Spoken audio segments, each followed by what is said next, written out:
When you put money in the bank, you expect it to be safe. That sense of security taken from another Oregon family.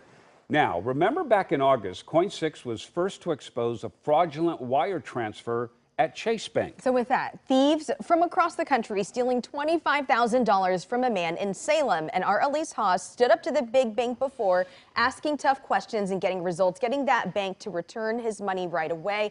Now here she is telling us about how you did it again, this time, Elise, for a family here in Portland. Yeah, so right after I shared that story of helping a man in Salem battle that fraud claim against Chase, a retired couple in Nevada contacted me showing a $65,000 fraudulent wire transfer from their account. The retiree said that they couldn't get Chase to reimburse them until I got involved. So when I got another email of this happening for a third time in 3 months, it was worth taking a deeper look. We noticed on September 6th that there were some wire transfer charges that we had not authorized. Miranda Drake and her husband have a joint checking account at Chase Bank. They use it to pay their mortgage and monthly bills. They were shocked to see this large wire transfer to Manana Transportation. Very confusing. This was over $12,000 transferred from our account. It completely drained our account and was to some account in New Hampshire. The couple immediately notified Chase Bank they hadn't authorized the wire transfer. But 24 hours later, Chase told them the case was closed. We were pretty surprised to find that they had determined that no fraud had occurred. The Drakes started the appeals process. After 2 months had gone by without their cash, the Drakes finally received this letter from Chase saying, "We are denying your claim because we determined that the item being disputed were authorized or you received benefit from the item. We will not reimburse your account." At this point, I got involved, emailing Chase Bank officials, inquiring about this third report I had received of a fraudulent wire transfer slipping through the cracks for their customers.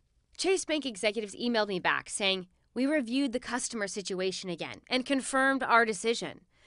I pressed Chase Bank further, asking the bank to provide proof the Drakes authorized this wire transfer. I revealed to the bank the red flags I uncovered about the company in question. For example, the business address listed for Manana Transportation on the Secretary of State's website leads to a vacant suite within a strip mall.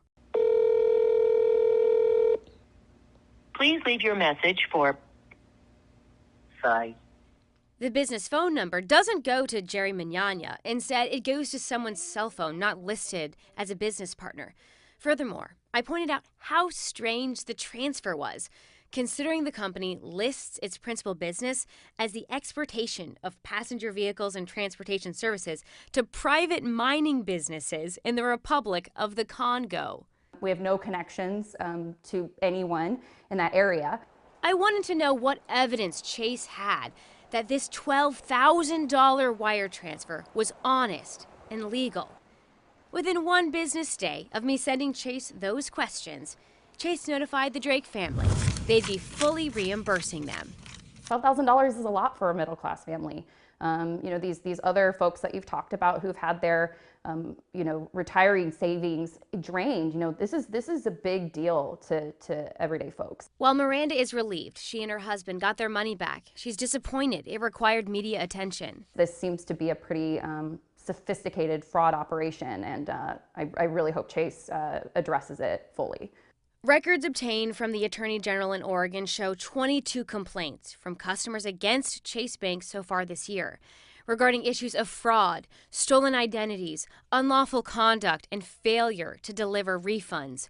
Miranda says she'll be filing a report with the Attorney General too, as this experience has shaken her sense of security. We just don't have any confidence in their service and ability to address any sort of internal fraud at this time. So, yeah, we'll be moving to a local bank or credit union. She hopes that sharing her story prevents this from happening to others. Chase Bank declined an interview. Their final response to me was that, quote, "the customer has been reimbursed." I also contacted Manana Transportation about this and got an email back saying that the company, quote, "did not steal any money nor made any fraudulent wire transfer." But when I sent more evidence over after that, the responses stopped.